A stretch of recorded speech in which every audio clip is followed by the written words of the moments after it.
So everyone, I'm so happy to introduce and very honored to have our distinguished visitor today.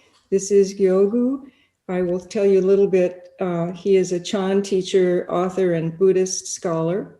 He is the founder of the Tallahassee Chan Center in Florida, and a really great group. He has founded the socially engaged interdenominational Buddhist organization called Dharma Relief, which has done really important work, including organizing a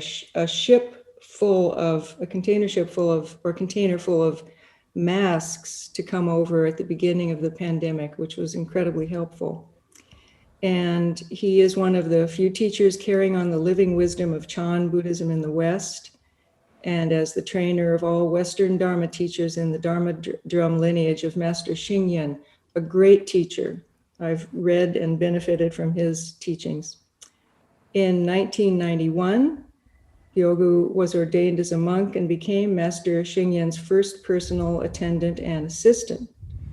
And then, wanting to bring Buddhism beyond monastic walls, Gyogu left monkhood and re-entered the world in 2000. In 2008, he received his PhD in Buddhist studies from Princeton and began teaching as a professor of Buddhist studies at Florida State University in Tallahassee.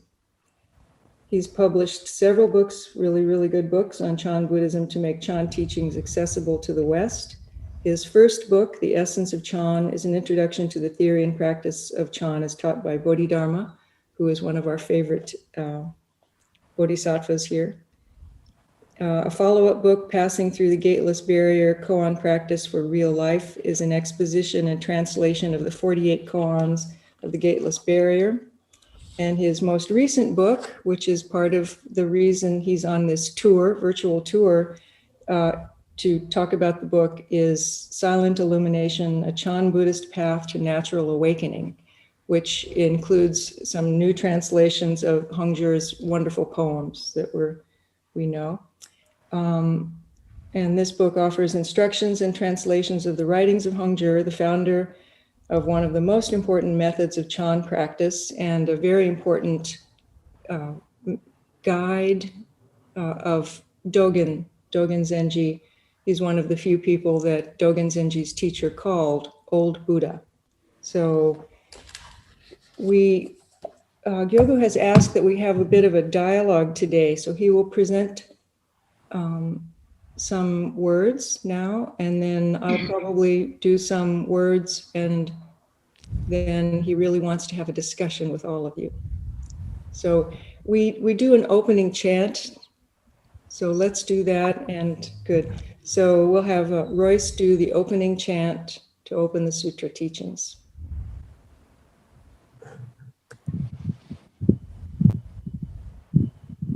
An unsurpassed, penetrating, and perfect Dharma is rarely met with, even in 100,000 million kalpas.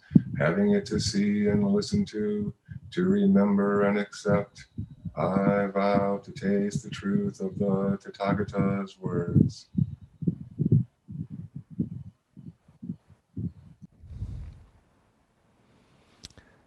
Thank you, Galen Roche, for your wonderful introduction and for the beautiful chanting. It's good to also hear you're very active with all the announcements. I take this opportunity as a way to connect to all the various supporters of Dharma Relief.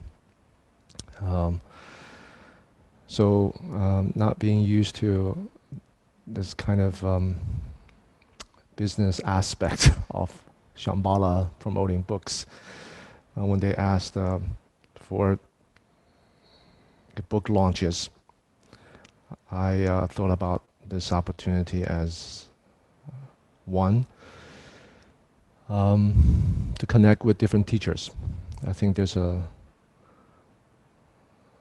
an absence here in the United States, probably everywhere in the world. All these different centers and temples are running their own operation, and there's this lack of connections. And so I'd like to do that.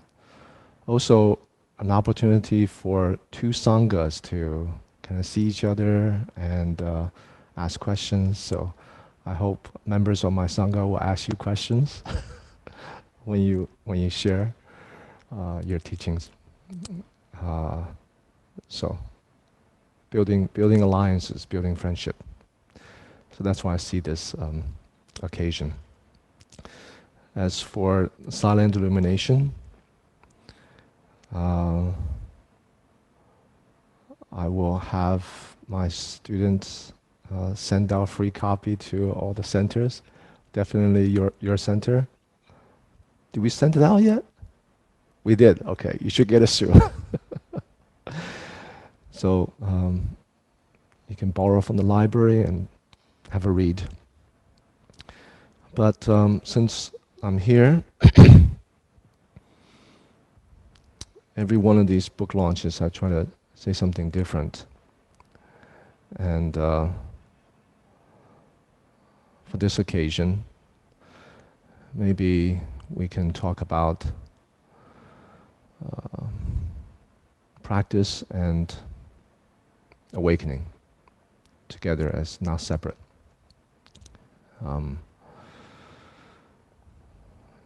Usually, the received tradition of Chan Zen in the West is that silent illumination is tied particularly to a school of Chan Zen. Right? That is Caodong school, or Japanese would say Soto Zen. Right? So silent illumination as a kind of method of practice is limited to a particular school. One of the things that I try to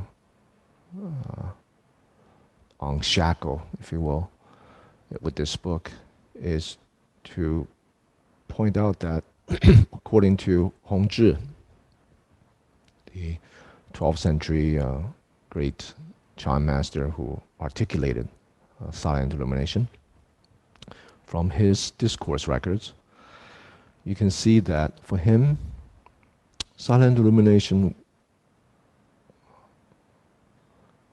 was not the exclusive claim of a particular school within Buddhism. For him, silent illumination was really awakening. And the way he articulated awakening was not this static, crescendo of bliss. Right? It had two dimensions, which he used a cluster of terms. He wasn't limited to silent illumination. Right? In fact, that couplet, silent illumination, he used maybe only 3-4 times throughout his writings, and he was one of the most prolific Chan masters. So he used several terms to unpack the significance of awakening in daily life. These two aspects that he highlighted was,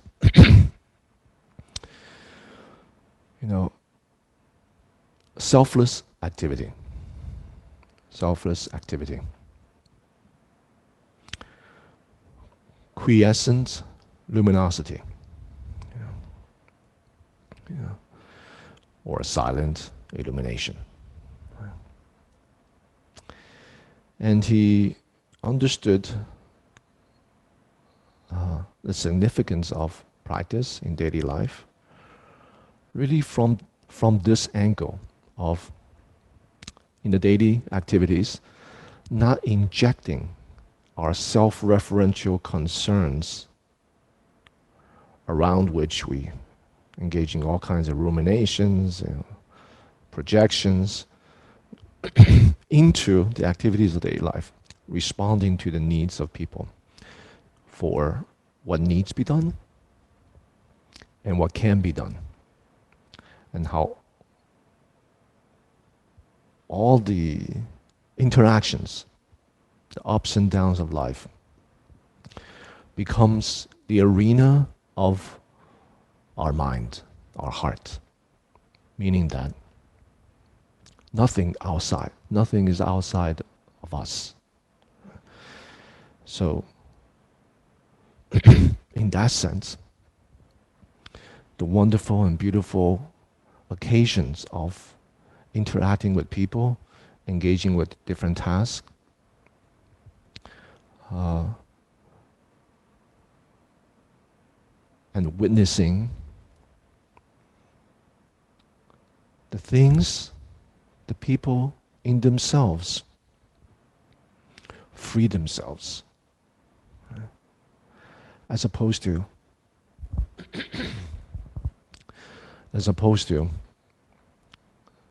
getting back to what I was saying about injecting the self, as opposed to I am helping them or I am engaging this.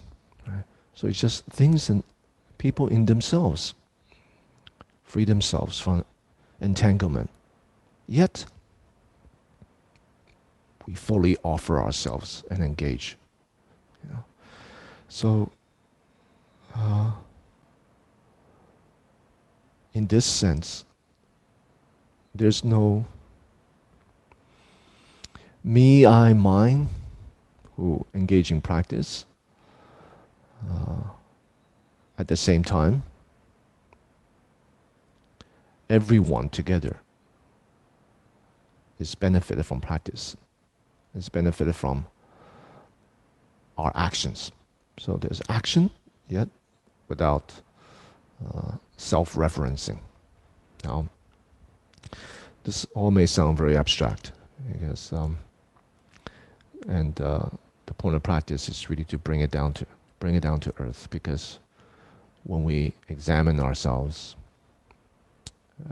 in a close way, we see that our thoughts, our responses to the world, to others, always stem from this self-referential tendency. So in this process of practice then, so it's definitely about practice, right? Even though all beings liberate themselves, the practice is that to get ourselves out of the way so we can recognize that, right?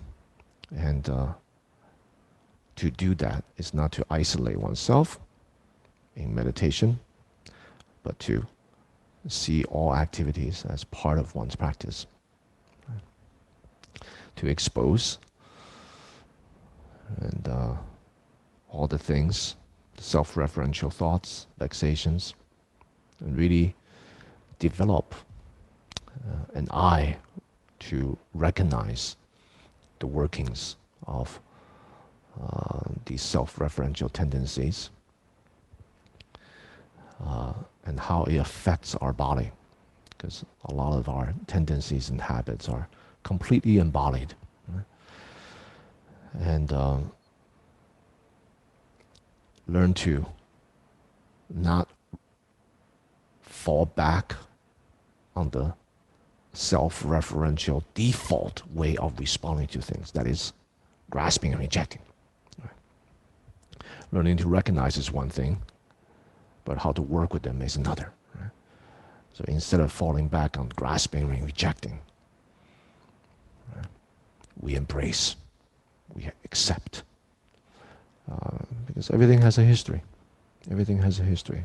The way we are, how we respond, there's a history to that. It's called karma. Right? History is basically karma. So the patterned way of selfing, right, and othering is grasping and rejecting. So instead, embrace. So expose, embrace, then we can, on that foundation, really work through some of the issues that we have. and then we can be free, right? Ourself out of the way. So this map of embracing, exposing, embracing, working through, and letting go. It's a kind of a course to which we're continually, reciprocally, it's not a linear way, reciprocally kind of work through and letting go some of the obstacles and recognize them as opportunities. So in offering ourselves to the practice and life as practice, we are able to begin to embody the principles of silent illumination. Otherwise, we're kind of trapped in this cerebral, abstracted exercise or notions. Now, Hongzhi, he was a genius, also a literary genius at a very young age. So he writes beautifully, and he articulates this silent illumination through poetic expressions.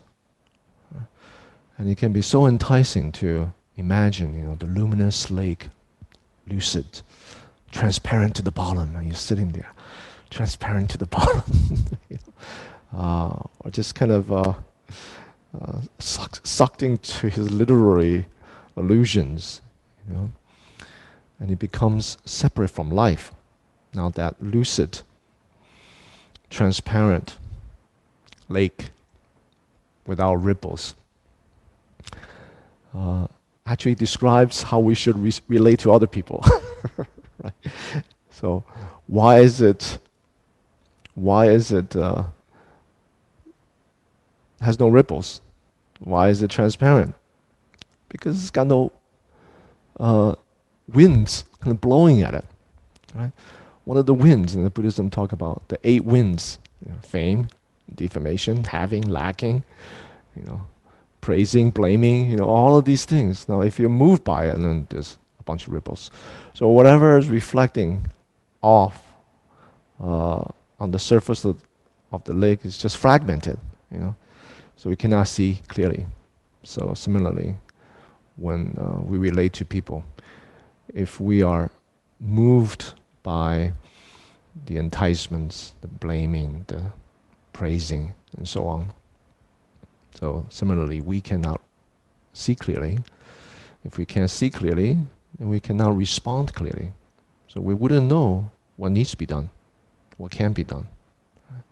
It's not to be a stoic. The key is actually to be able to not inject the self in all the things that we do. How do we do that? To begin with, in this book, I try to start from the very beginning. To begin with, I encourage practitioners to first unify themselves, body and mind, which most people are disconnected with their bodies. Some people, because of past trauma, they actually run away from their bodies. They're afraid to be in tune with their body. So to learn to be grounded, learn to relax and be grounded in the body. Okay?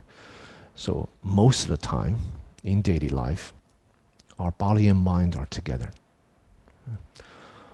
Once we are in tune with the body,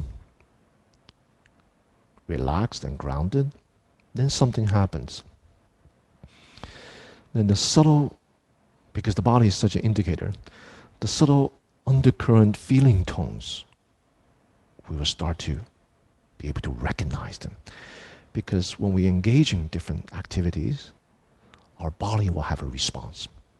When we see people we don't like, or see some terrible things happening, or people praise you, your body will tense up, will also have a different response. Even your posturing, will be different. So these indicators allow us to recognize, tap into the subtle undercurrent feeling tones. Right? And then you can really expose what is it that's actually shaping our responses, these subtle thoughts. Right? So being more in tune with heart and mind. Right? So body and mind, and then heart and mind. And then our actions that stand out, unified between ourselves and the action. So becoming more congruent. Right? Body, speech, and mind becomes more congruent. What we say comes from our heart. And then we can, be in tune with self and others. Right? So when we are completely present to ourselves, then we become present to the circumstances we find ourselves in and the people that we're with. So being present to others. It's a very powerful thing. Power not necessarily felt by ourselves, right? By other people. Ourself is just present. Right? So when we engage with others, they feel seen, they feel heard, they feel cared for. And when we're present, we actually see and hear when they speak the words that come out. Where does it come from? Not from just a superficial level, blah, blah, blah, blah, blah, what they're talking. So our hearts are connected. Okay. So that practice, all of these, silent illumination. Right? Less here, clutter, more unified, then more unified there. So less here, more here. It's like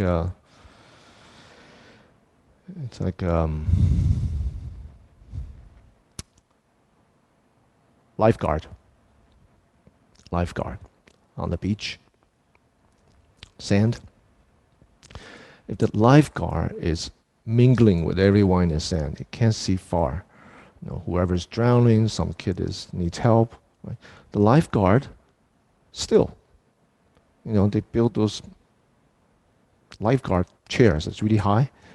I don't know what's called. Tall chairs. Right? So because it's stationary, then everything that moves becomes readily apparent. Does that make sense?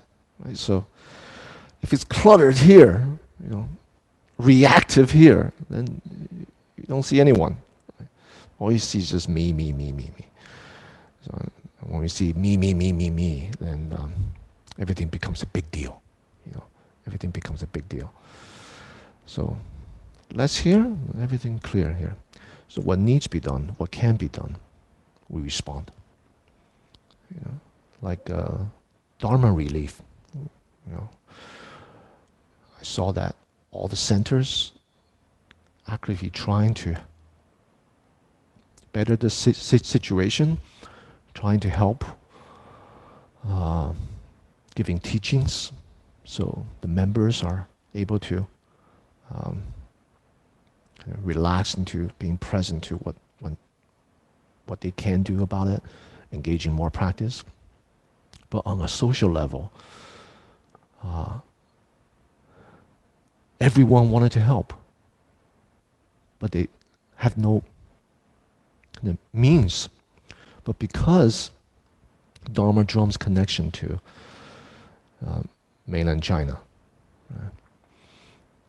which produces over 50% of all the PPEs, personal protective equipment, prior to the pandemic. They export around the world, over 50.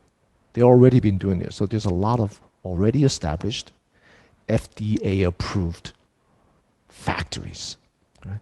Because of our members there, we decided to use that channel and bring all the centers together.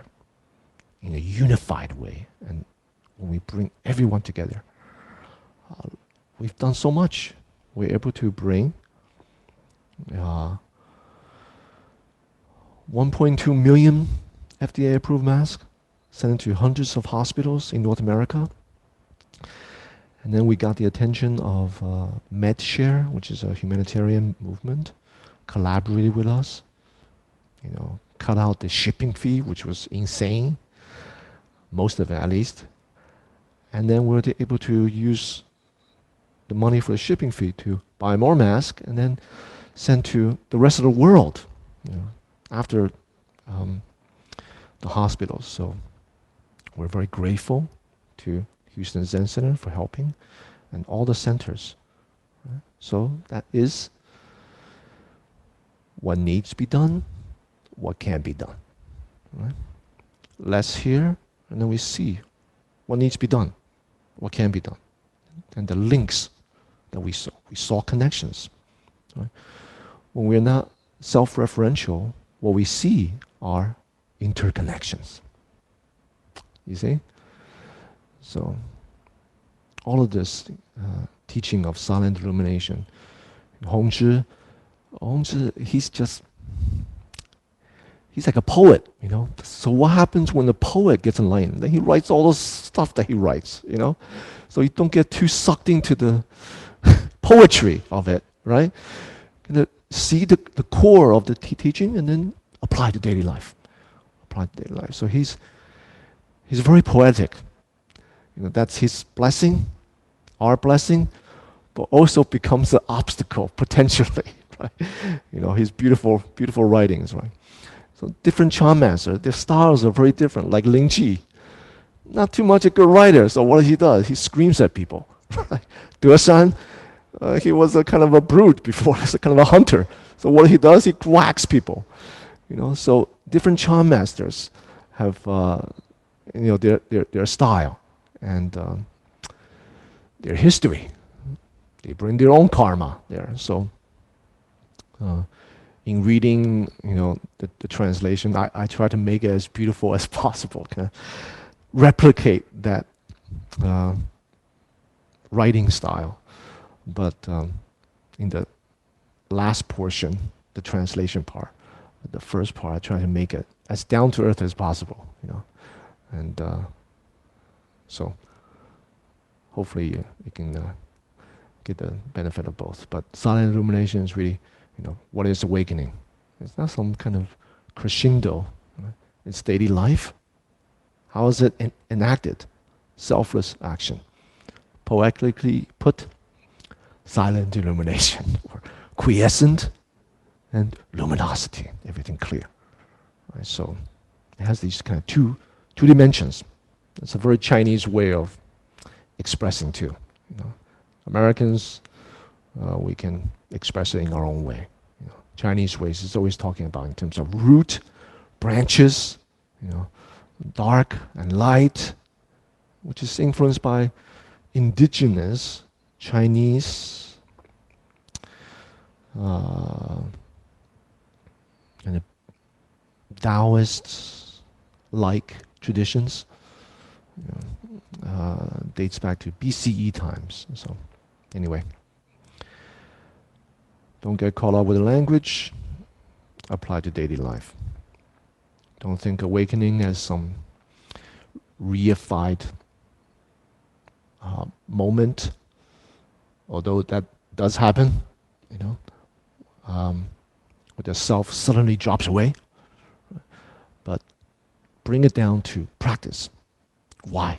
Because when we practice according to the principles, then we plant the seeds of correct action.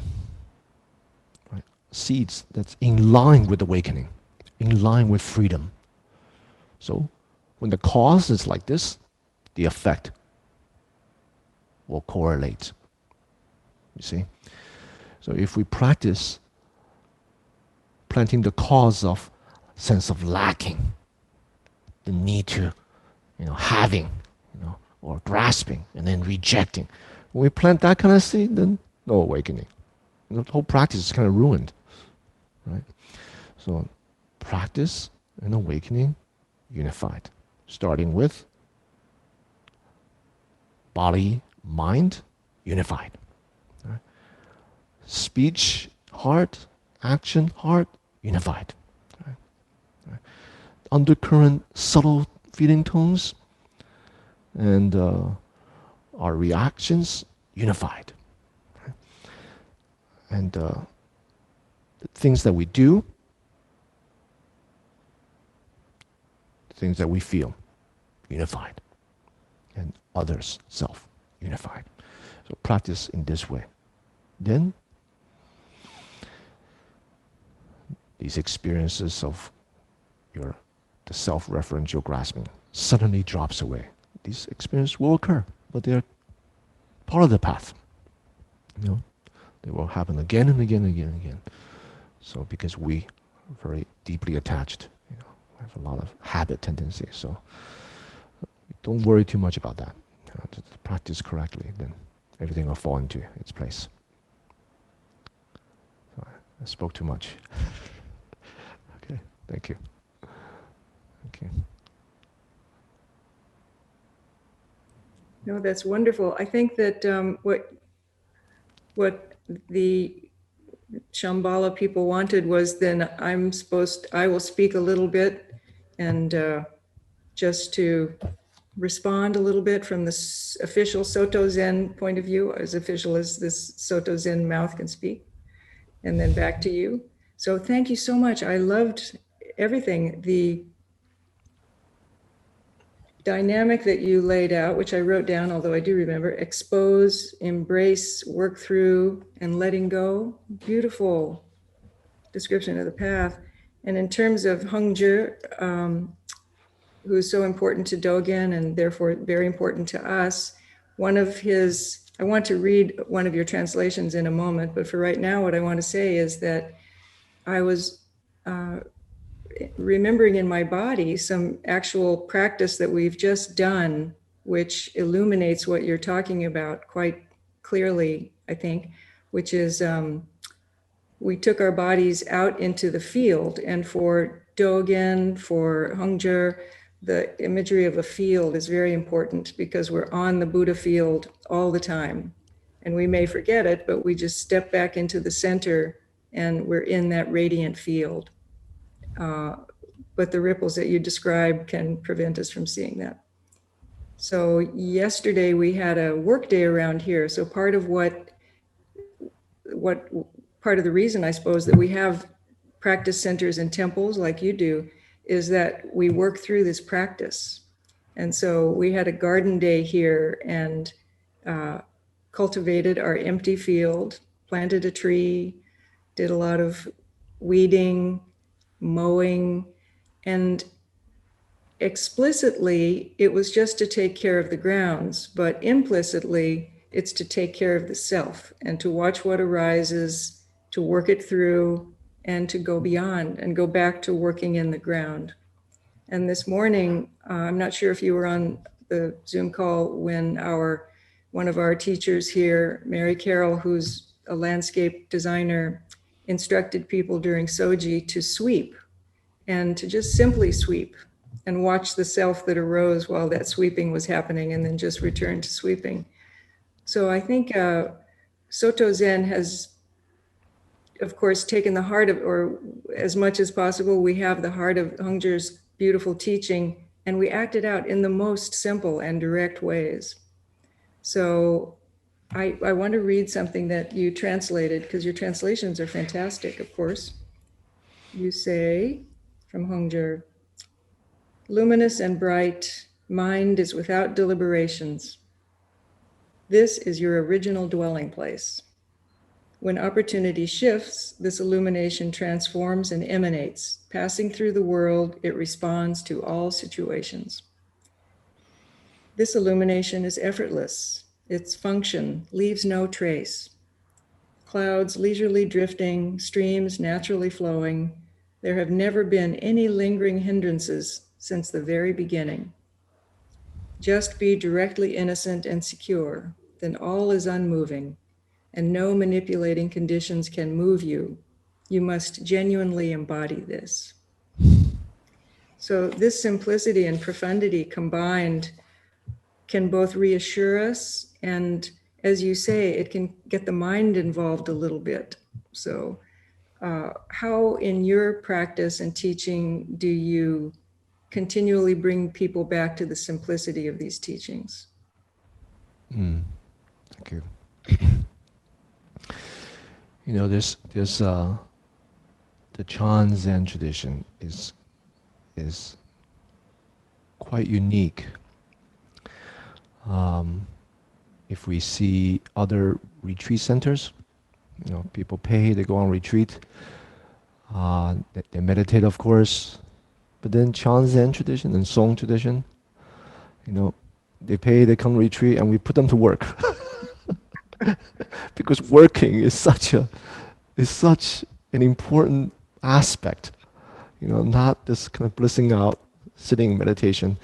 So the real work kind of interacting with people, you know, even though on retreat is silent, but non-retreat times, it's in the working with people that all kinds of stuff come out, you know. Even on retreats. So when we put people work together, sweeping the ground, you talk about sweeping the ground. One retreat, I had a student assigned with another student.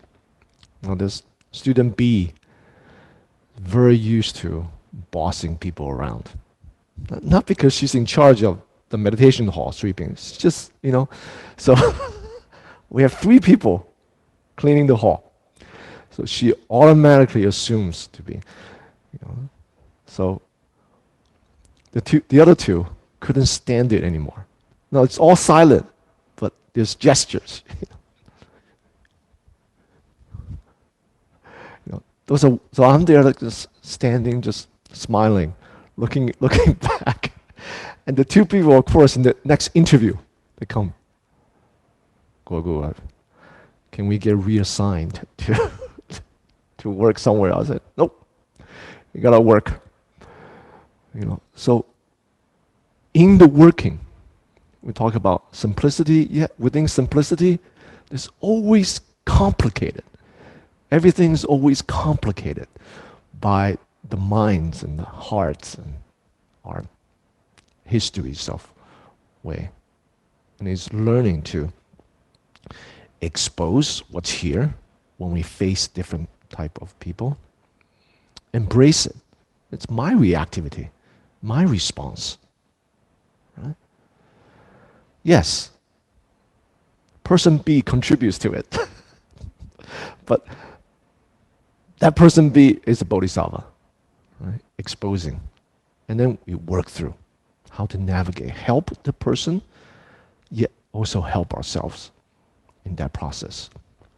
So bring back to the simplicity, always work with other people, right? Always work with other people. It's never done alone. Hence, the Bodhisattva path.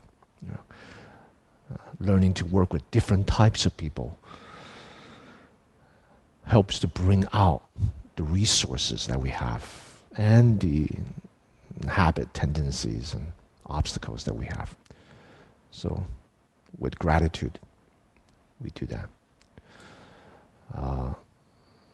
And if there are, you know, circumstances, then sometimes the teacher, you know, purposefully assign people to work together, or if there are no occasion, then the teachers will point out, you know, what needs to be done, what can be done at this moment. You know, You have just illuminated one of the koans for me, which is I believe it's Dushan, who came down to the dining hall with his bowls, carrying his bowls, and the Tenzo says, "It's not time for the meal yet, teacher, go back to your room." And Dushan just turns around and goes back to his room. Yeah. It's a great story, because in that working together with people for all those decades, he just turned around and went back to his room. Yep. He didn't ask to be reassigned to a different temple. Yeah. Yep. Thank you. Okay. Would you like to open it up to questions from our large crowd of people? And Vicky and Royce can call on people. Would that work for you now? Sure. Maybe can I turn the question around? Sure. Maybe to you when you encounter students, and how do you work with students, with each with their own potentials and karmic disposition? Well, there are a lot of them on the call right now, and I'm looking at their faces. I think that over the years of being with people, I get more in awe of the illumination that they're bringing to the center. I'm much more in awe of that over time. And so how do you work with bodhisattvas who've shown up at the Zen center to practice with you? They bring their history, their karma, as you say, and they work it out together. But over the years, I think I'm getting softer and softer and kinder and kinder. And because people are and people who want to practice Zen or want to practice Buddhism are already so special. They just have to be nurtured and cared for so easily. I don't have to manufacture any challenges for them. They run into plenty. Thank you. But it is beautiful over the years of practice, many, many years of practice, to see how people change. Could be suddenly, it could be slowly, because people inside, we all have that kernel that wants to open up, be a beautiful flower. It is an amazing process. Yeah. Thank you.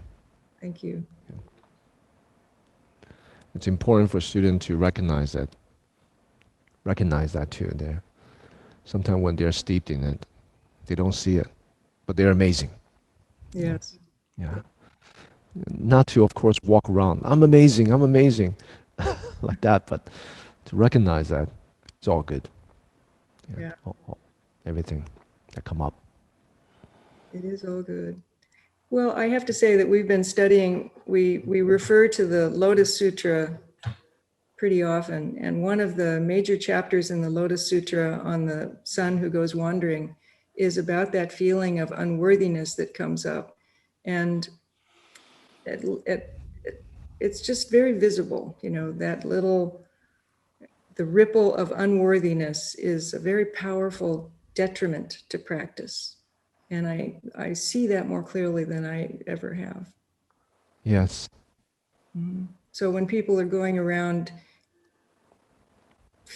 manifesting, too much confidence, it's not too hard to look behind and see the actual root of that. The seeds and roots are in a doubt about that confidence. Do you think? How do you feel about that? Yeah, I think that is so prevalent, that the feeling that I'm not good enough, right? And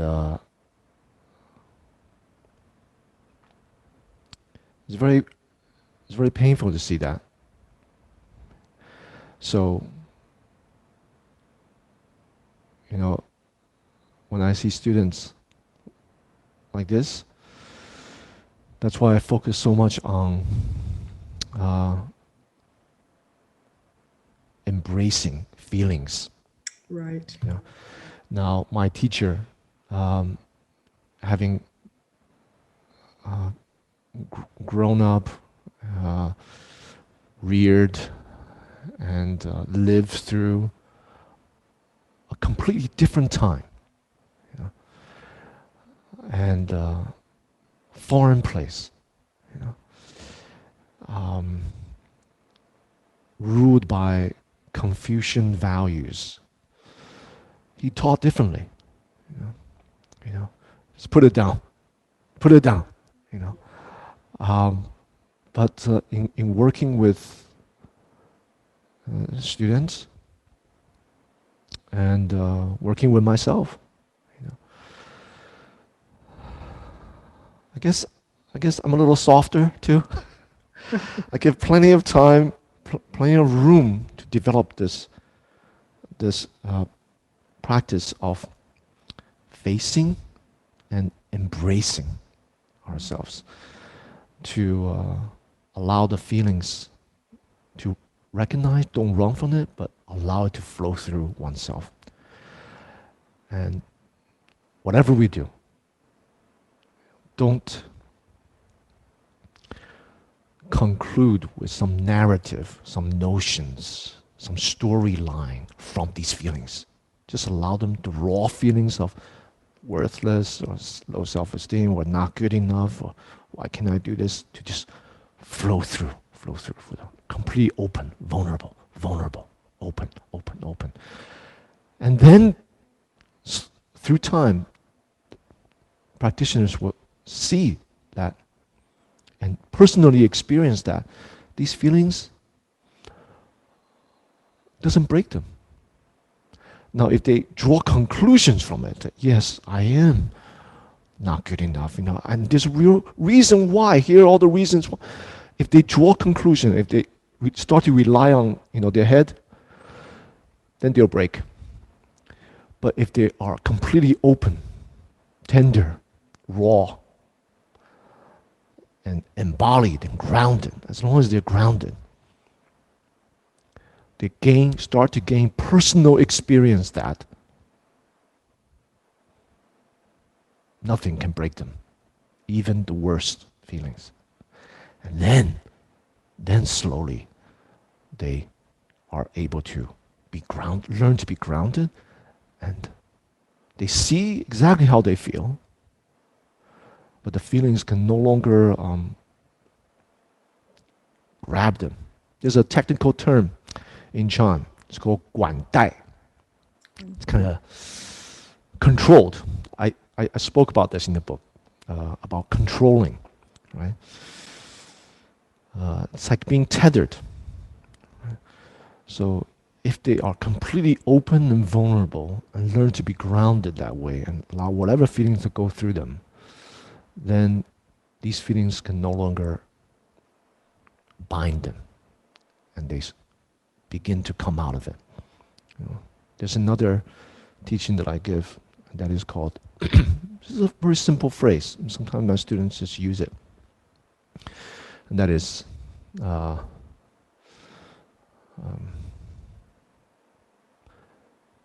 new beginnings.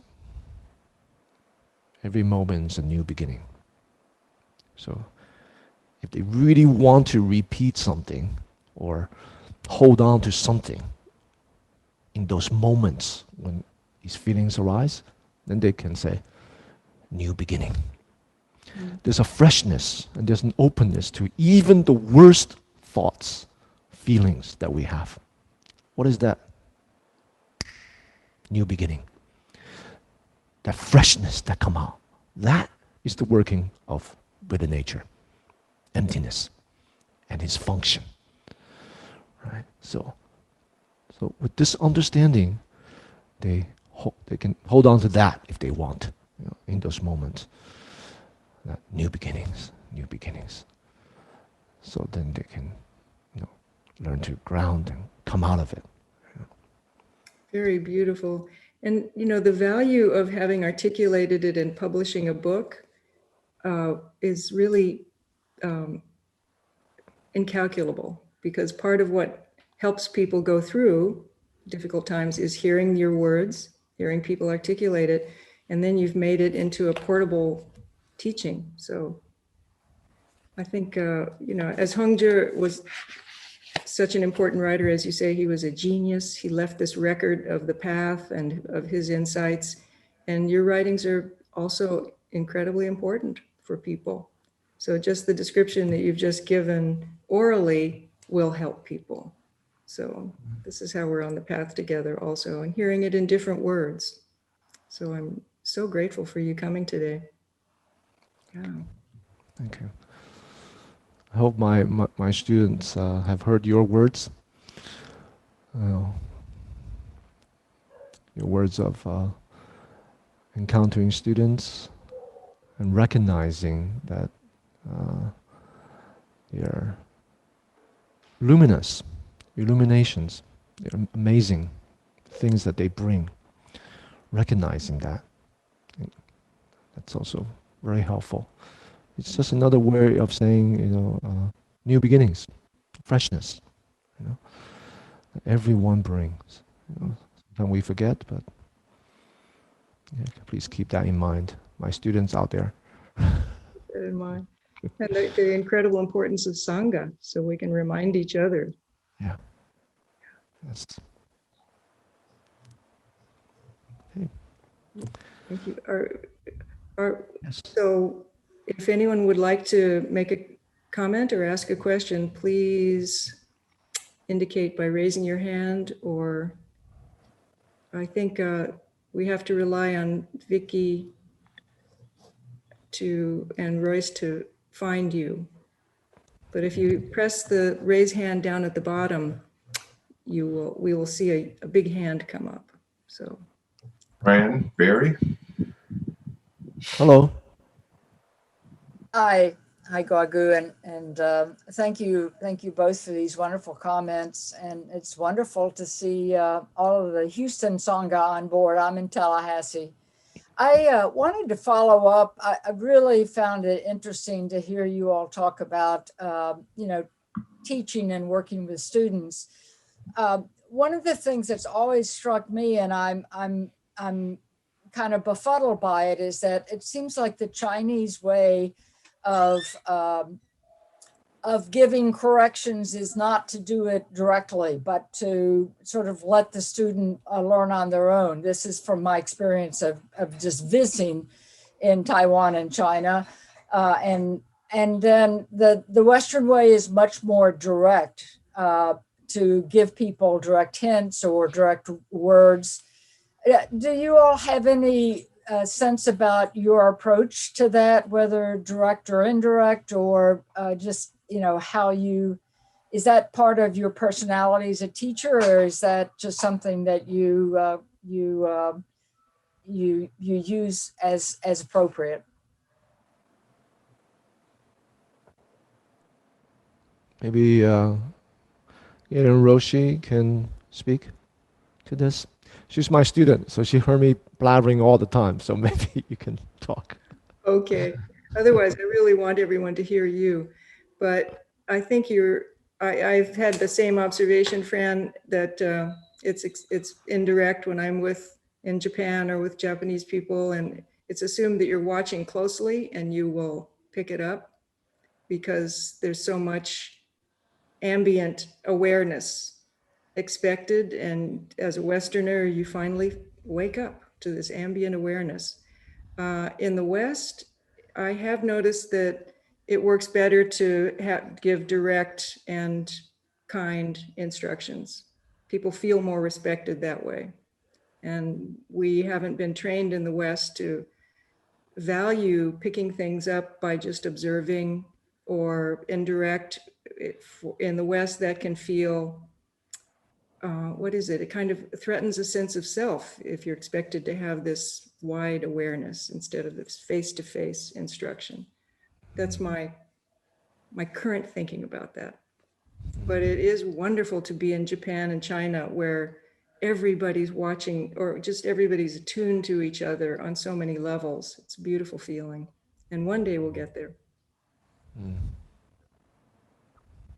Yogu, how is it for you? And with you teach so many different students at so many different circumstances. I think I agree with your observation. Is definitely true. I think I will add that in the West, if people don't receive this direct instructions or response, they basically feel they're not seen, they're not heard, you know. Um, so that's one dimension. Another one is it really also depends on the teacher, the teachers themselves. You know, what kind of style. You know, some teachers are more indirect than others. I tend to be pretty direct, and my teacher, surprisingly, maybe because my experience with him was different. I was Master Sheng Yan's attendant. I was always with him before becoming a monk. Uh, he also saw me as a kid, kind of growing up, and so I was very close to him. So he was really direct with me. It's gonna hold up the mirror to my face, like, here's your vexations right here. you know, um, and it was very hard practicing under someone who you're completely exposed, like all your habits and tendencies just so. But it was such a wonderful experience, having known him and lived with him and practiced with him. So he was a little bit different than the traditional uh,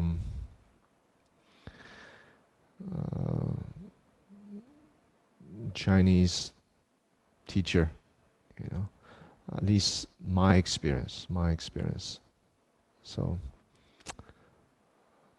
yes, in a larger context, there is learning just by following what everyone else is doing, just being in tune, and through osmosis, gradually. And in the West, more direct. And another aspect is the teacher's own tendency. That said, so there are these cultural things and individual differences. That said, really have to be in tune with what the student needs. Yeah. What the student needs, yeah. Because sometimes you need to have the student fall down by themselves and struggle by themselves. And for me, that's very hard for me to do. Right? I don't want them to fall. So I tell them ahead of time what's coming if you keep on going this way. But it's not as helpful for some people. They need to go through the struggle. So it's hard for me to see, but I have to let go because that's what's needed. There are some things that if you tell them directly, it goes in here, it just comes out another way. Or they understand it, but it's up here. It's not really experience, right? So for a teacher who tend to be more direct, just speaking for myself, I know for myself, I need to sometime, when I recognize certain patterns, for some students, I need to let go and let them experience things. When people argue, also, when people have different issues with one another, I don't try to interject and let them work it out. And sometimes people leave and then they come back, if they have good fortune, and they come back. So very hard for me to do, but I try to do that when it's necessary. Thank you. Yeah. I see Zach. Zach has a question. Hodo. Thank you very much for your talk. I found it very clarifying, talking about the everyday ordinariness of silent illumination. So I really appreciate that. I had a question because you mentioned the various pitfalls, and one strong one for me is praise and blame. Mm. And I wonder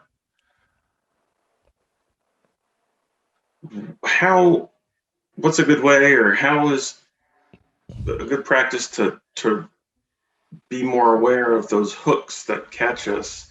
Because it seems to be certain hooks I can see and I say, oh, okay, I'm not going to grab onto that. But then some of these, I guess it's just my karma, that praise and blame, just, it's like it's glued to my skin, and it's hard for me to notice that Yeah. I'm chasing it or being averse to it. Yeah.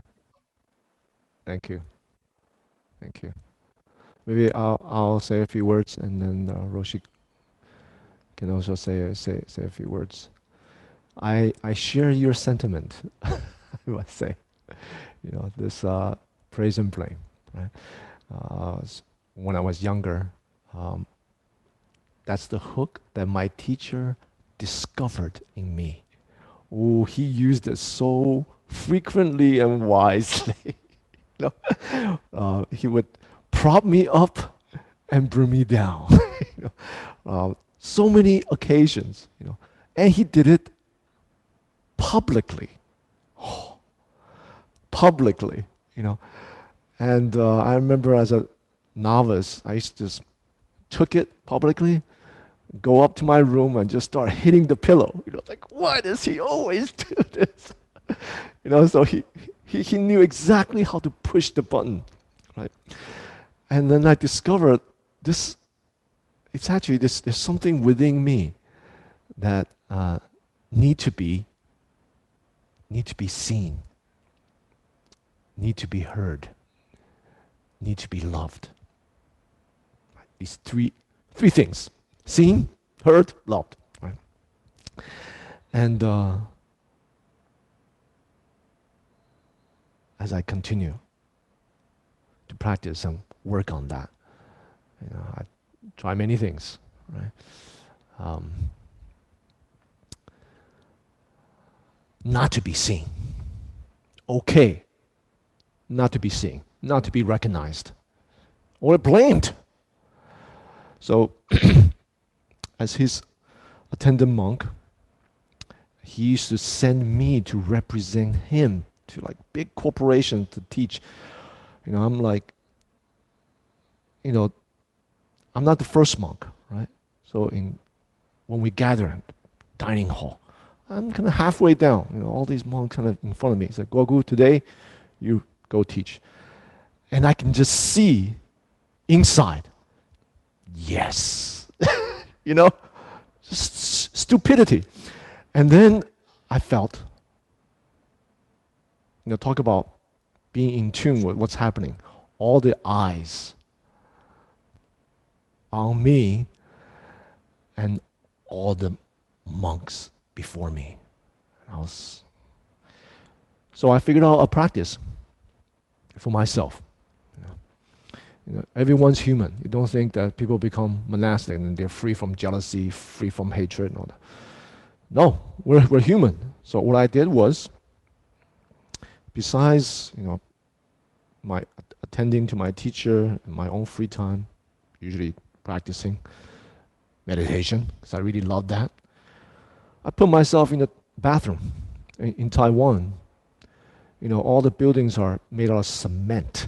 They absorbed humidity. But not only humidity, wetness of the bathroom, which means they absorb all the stench of urine, feces, and it's always wet. The floor is always wet, it's never dry. So my teacher's instruction for me, one day he asked me, what is the mind for the way? Doxing. Right, in Japanese, Chinese is Daoxing. I gave some textbook answer. He says, no. Body like a rag, mind like a mirror. And his instruction for me. And I thought, I just came up with my practice. I'm going to put my body like a rag. People can step on me. They can walk over me. So I just clean the bathroom all the time. Try to make it dry. Try to make it dry, as clean as possible. Always washing it, you know. So I'm always hanging out there. And my body was just wet all the time, stenched. So just keep on doing that. And also, when I in Taiwan, you know, in the monastery, you know, because you know, being my teacher's attendant and always with him, having this privileged position, and the youngest. You know, on the one hand, we have kind of people that are jealous. On another hand, we have people that are just goo-goo-eyed. Is that what's called goo-goo-eyed? Like, ooh, oh, gua-goo. You know. So I got myself in trouble. And my teacher, one summer, you know, didn't bring me back to Taiwan. Left me in New York. I said, why? He says, have you seen the way the nuns looked at you? I'm like, what? No? He says, stay here. And I thought back and I felt really, really bad. And I got myself so worked up. And I thought, again, that teaching. Body like a rag, mind like a mirror. So anything that people didn't want to do, I did it. And I did it secretly, so people don't know. So I just, no seen, don't want to be seen, no need to be seen, no need to be heard, no need to be cared for. I just got used to practice.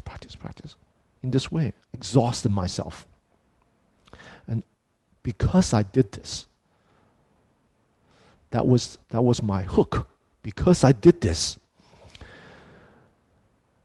offering myself. Not that, you know, offering myself, let people take advantage of me, right? Use me. It's not that I'm oblivious. Mind like a mirror. I know exactly. Yet, I settled and grounded. Exposed the self. And let the self-referential tendency just dissolve away by itself. I don't feed it. I don't encourage it. I see exactly what it is. And through this practice, and plus repentance for it, I did a lot of repentance. At least 500 prostrations a day, sometimes twice, 2 sessions of that, plus exhausting my body and just see it. It was in this way of practice that I was fortunate enough one night to suddenly enter the gateless barrier of Chan. Yeah. And that was the causes and conditions. So whatever hook that you find yourself, that's your entry point. The obstacle is the opportunity. So you have to expose, you have to recognize the workings of it, embrace it. This is the way. This is the way. And there are reasons why I felt like that. You know, want to be praised, don't want to be blamed, right? Want to be good because I, you know, all kinds of issues. I didn't feel loved, you know, growing up, all kinds of stuff that we bring, you know, not good enough, right? So they don't define me. Why? Because there's no me. Right? It's just causes and conditions, working itself out. Just let it work out, except you expose it. Accept it. You have a method to work with it. And then you let go of it.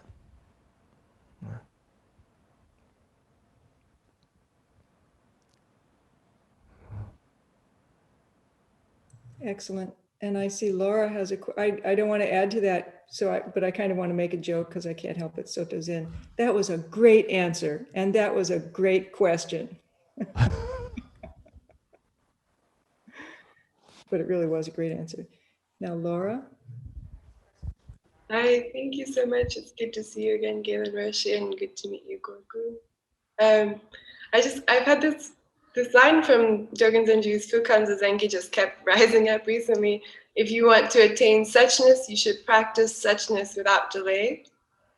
And this question of like, well, how do you practice suchness? You know, it seems like it would be, if you're practicing in a way, you might be adding an additional layer. But if you're not practicing, then you could just be coursing through your karmic existence, following whatever is pulling you. So I guess in a way, I feel like you might have you did lay out a way of practicing suchness, but could you just speak to that? Okay. First of all, thank you for volunteering for Dharma relief. What needs to be done, right? And what can be done, what we could do. Right? That's the way. We apply that to our work in practice too. You don't put yourself in it. But what needs to be done, time for sit, you sit. Time to engage, you engage. Right? So what needs to be done, all activities are all done. Everything is actually needs to be accomplished. But in the midst of all that, you expose all the things. Oh, I wish I could have done better. Maybe I'm not good enough to do this, or all that stuff. You expose, you embrace, you just still do it. You don't get wrapped up in self-referential notions, feelings, ideas. You honor them by facing them. You allow them to be, and to run its course. Okay? Yet, you still do what needs to be done. Practice. So practice, you don't have to think about practice. That's real life. Oh, what I did for Dharma really, that's just not what I do. But that's practice. Same thing with sitting. Everything. It's the same. Really it's the same. You know. So life and the complexity of dealing with people and dealing with politics and responding to social issues that we have to, respond to. In our current age of racial reckoning, right? All the different issues, all the work that needs to be done, we do. And in the midst of that, no solidifying, reifying. See everything as new beginning. That's the function of suchness. Yeah. Probably not as satisfactory as an answer that you're looking for, but it's very ordinary. You just do it. Yeah. Yeah. And I think I just really want to go with your teaching now. So Mary Carol has her hand up. I want to thank you for your teaching, and also especially thank you for coordinating the masks distributions.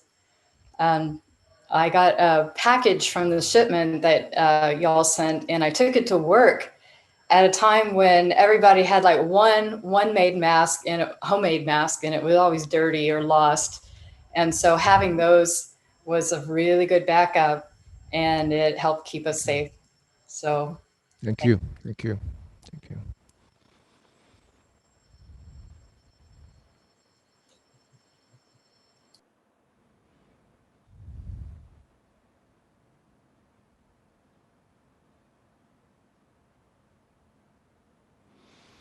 If there are no questions, I have a question. For Gaiman Roshi, may I ask you a question? Certainly. In your tradition, when you teach, formally, shikantaza, how do you teach that practice to students? What circumstances do you share those teaching on it? We do it in many different ways because we want to open up to the many reasons people come to the temple, many reasons people seek refuge. And as you know, there are a lot of people who seek from the head. They want stress relief. And of course, their bodies are asking for that, but their minds are framing it with a certain understanding. And so we make an effort to meet that request. When we know it's coming from the mind, people will sign up for a class. We're careful with that. And so we give them techniques. We give them breath following techniques, posture orientation, and we give them a structure and a series of classes because that helps people to enter the Sangha.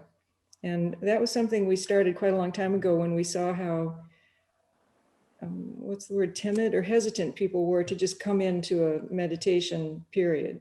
So we framed it so that people could be with beginners that way. So we have series of classes. Now it's 5 class series that people can come after the pandemic lets up and we can resume. So we give people techniques and we do say what shikantaza is, that eventually it is the mind ground itself you are sitting in. We're not fighting with thoughts. We do say at the beginning now that we're not expecting people to have a mind of no thoughts. So we bring in ideas about shikantaza in a way that helps them deal with it as they learn the meditation. But it is really interesting because now meditation, when I first started practicing, there wasn't this thing called mindfulness practice being taught. And so people didn't have already a framework of understanding that they were bringing to a Zen center, and now they do. And so I have to we recognize that they've already got an idea about what Zen practice is. We need to mesh with that in a way that helps them do the practice without telling them their whole understanding is wrong. And that we're trying to replace their understanding with this very bizarre concept of you're already perfect as you are, things, and just sit in the midst of your life as it is. So we seed those expressions in, but we give people techniques to work with. So, and I feel that that's fair. That's part of our tradition. Then we have meditation. When people first come to longer retreats, we continue with that as we bring people in. So there's instructions about the breathing. We introduce different practices like loving kindness meditation or the 4 boundless minds. We'll be doing that this summer. So it's an integration of what we know or what we hear people are bringing to the Zen Center and what we have to offer. And we hope it sort of gradually meshes in a way that works for them. And if all they take away is a little bit of relief from stress, that's our offering to the world. Yeah. And how do you teach shikantaza? Similarly, what I hear from you is adapting to where people are and introduce some techniques that they can hold on to and practice, such as breath, loving kindness, different classes that they can take, and so on. Yeah. The reason I asked this, I should say, is that in the Japanese Zen tradition, most prominently in the Sambo Kyodan tradition, because our tradition is quite unique. My teacher combines the 2 lineages of Lingji and Caodong, Rinzai and Soto. Right? So the only example of that in Japan is Sambo Kyodan, right? So that's the Yasutani line, and So what they do is, the breath work, and then koan practice, and then moksho zen, which is mo zhao chan, silent illumination chant. So that's the basic sequence. But sometimes between koan work, they introduce silent illumination as a kind of respite from the different koans that they work through. So kind of interspersed, but basically their understanding is silent illumination is too difficult to practice, so you work through the koan first, and then you do that. Before you work through the koan, you work with the breath. Yeah. So I just wanted to understand, coming from the Soto tradition, which, in which, at least in the modern time, Shikantaza is central, just sitting practice. How does one share that teaching? Mhm. So thank you for sharing. So that's where my question is coming from. So in the Chan tradition, silent illumination is really a principle. It's the awakened state, but using the awakening as the cause, as a principle to practice. So it's not really a method. There are many ways people can use the method based on the principle. You see, so people don't have to wait till they work through the koan in order to work on silent illumination. So usually we have working with the breath, and then a person would segue into silent illumination path or the huatou, which is koan path, and then they may crisscross, to be kind of more rounded as a practitioner. And the first phase is, at least for me, is a period in which teacher student understand each other, and for me, it's a period to understand how the practitioner practices. So it's like a seed. You don't know what kind of seed it is. It could be watermelon. It could be some plant.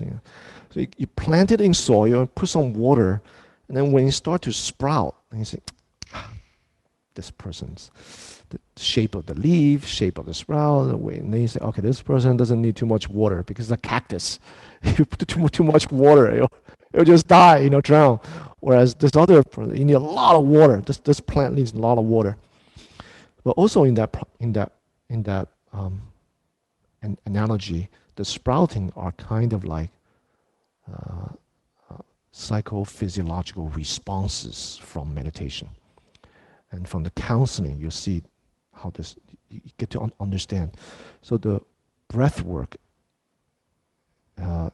is really for that purpose. Also just establish some foundation of meditation and come to know their physiological issues and the back issues and psychologically how they respond to the train of wandering thoughts that's just saturated their mind, how they respond to certain things, and you see them work, collectively with others and all that. So then I fine tune, and we also have loving kindness. Meditation is so important in our not so much in the Dharma Drum lineage tradition, but at Tallahassee Chan Center, it's very important. The people, the folks that come here.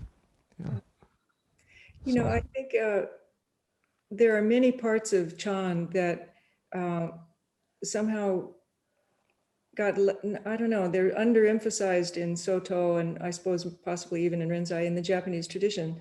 And one of them is this understanding, which maybe you could address, the understanding of the energy, the chi.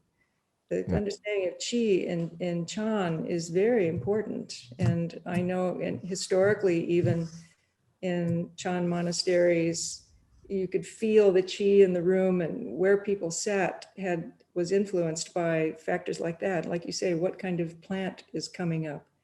And that isn't acknowledged explicitly in Soto Zen teaching. And yet I think it's very important.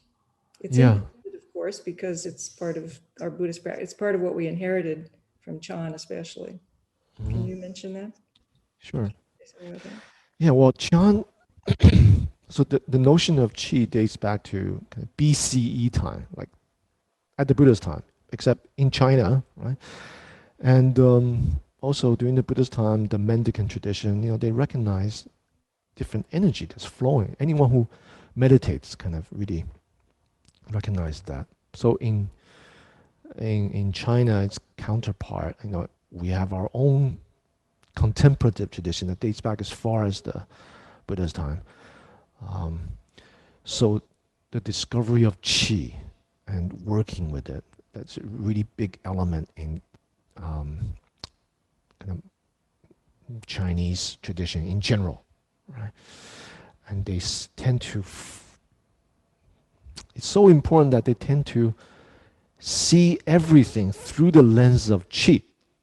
Like how they describe the presence of a person, they use the word qi. How they describe, meteorological effects, weather, they use qi, or people's personality trait, they use qi. So it's like everywhere in the culture. So naturally, Chan, just being Chinese, just kind of took on that. And it's not that we highlight it, it's more that it's just so much, it's so present and so invisible. It's just part of the culture, So growing from that tradition, just naturally, just through osmosis, just kind of being part of that tradition, we tend to recognize that and work with that as one aspect of the psychophysiological thing. And we tend to see qi as sometimes it's like a grayscale. Sometimes it's physiological, and it could be really physiological. And sometimes it's psychological. You see, qi is not, in Chinese civilization, it's not really one or the other. It's like this continuum, qi, grayscale. So, really physiological. Sometimes in the way the practitioner uses a method,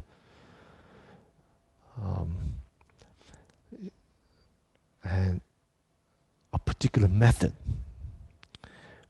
brings up very strong qi, very strong energy, like the Huatou method, koan method. It kind of consolidates and collapses one's life question into this crescendo, into this single phrase. What is it? All the koan systems, to me, in the way that I teach, can be reduced to two aspects. I'll just give you a sharing with you. They come at it from different angle. One is, there are various ways to phrase this, but I'm going to say, what ceases?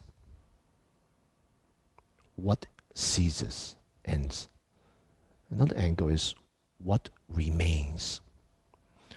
So no matter what the particular koan is, the person working on it kind of collapses into this point, and the person sitting can be quite, the presence of the person is very energetic. And sometimes that leads to physiological obstacles, rushing to the head, headaches, or heat, bringing up the heat, mouth dry and then bad breath, all kinds of heat that brings up. And so sometimes it has to do with method. Sometimes it has to do with personality. Sometimes it has to do with injuries.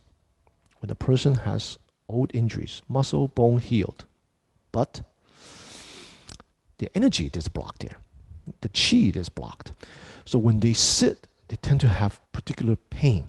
Now, injuries could be like accumulation of stress, like for typists, you should type, you will have an injury here. The neck, very hard to relax. There's always tension, or there's a knot in the middle of the back, right? So that's chi, right? So how to work with that, how to bring it down, right? So there are different acupuncture points that, of course, we don't use acupuncture. For example,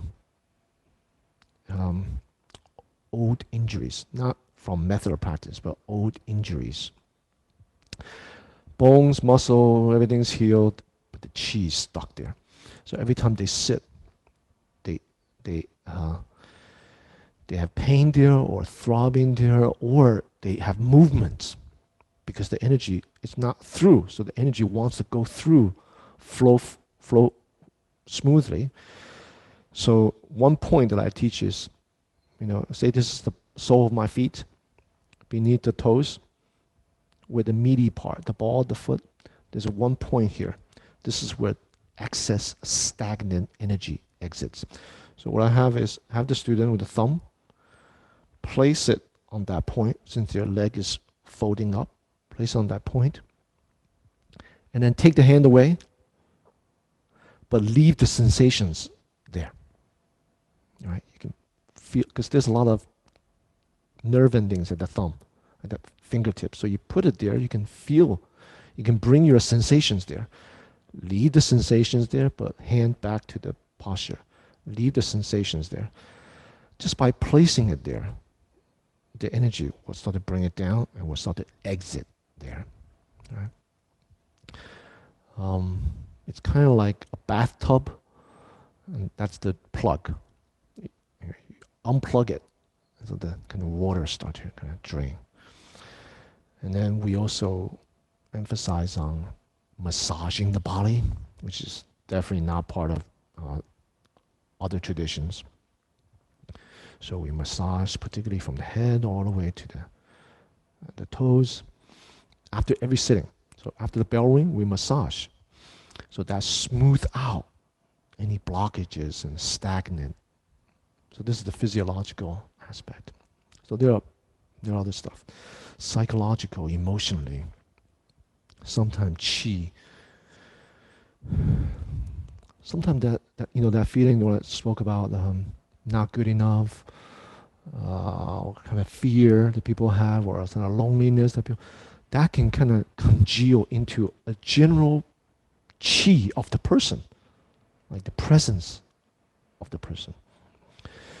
So releasing that, working through that, what I found is just that opening, allow it to flow through, allow everything to flow through without congealing, solidifying, without words and language into I am this, I am that. You're not any of that. Just allow it to flow through. And in addition to doing the physiological thing, exercise that we do and massage, then these emotional issues, with the physiological things, exercises, plus the Buddha Dharma teachings, new beginnings, freshness, and some of the other things that I blabber about, combining, somehow they will slowly come out of it. Yeah. Of course, with the support of the Sangha. So it's not just like one-to-one thing. Sangha is so important. And everyone knowing where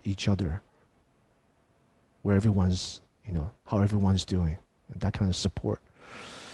Family, it's extremely helpful for a person. I think that's a form of the chi also. The Sangha is where the chi flows. And back to Fran's original question, I think that's part of the ability or the willingness to read each other in a we don't need to look at each other because we're feeling the chi of the room. So Yeah. and gradually, I think that should be your next could be your next book. Or maybe you've got one you're already writing, so the book after that. Oh, That was really helpful. yeah. More massage. Gyogu and Konjin Roshi, maybe this would be a good time to do our closing chant and go into breakout rooms. How would that be for you, Gyogu-sama? I would say goodbye during the breakout room. Yeah. Okay, well, first, maybe if Royce could do our closing chant. We have to dedicate the merit of this wonderful teaching. It's been such an honor to have you here. I look forward to your next visit. Thank you. Look forward to having you with our Sangha sometime in the future. Thank you.